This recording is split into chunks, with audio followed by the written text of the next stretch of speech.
Members of Congress are back home in their districts this week, ending what some saw as a roller coaster of a month on Capitol Hill.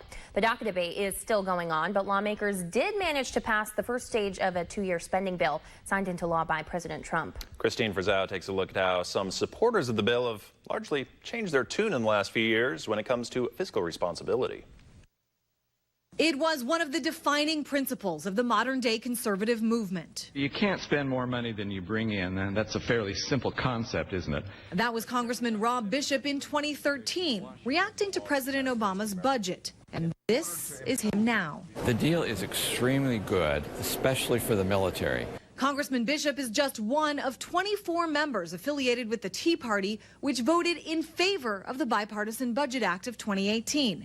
Now law, it adds $2 trillion to the debt and increases deficits by $320 billion over the next 10 years.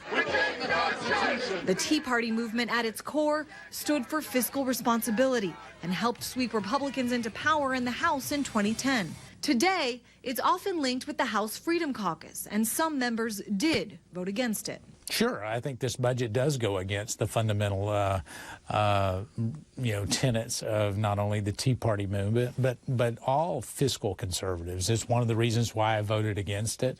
The Tea Party-backed Freedom Works calls it a bad deal, but there's no indication anything will change in the next vote. Funding runs out on March 23rd, though some Republican lawmakers continue railing against the spending bill. When you cut taxes and then you dramatically increase spending, you haven't really cut taxes. You've just sent the bill to the next generation.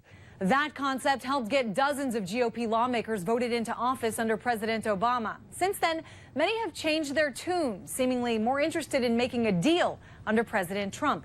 The question now is whether that will matter to voters. On Capitol Hill, I'm Christine Frizzau reporting.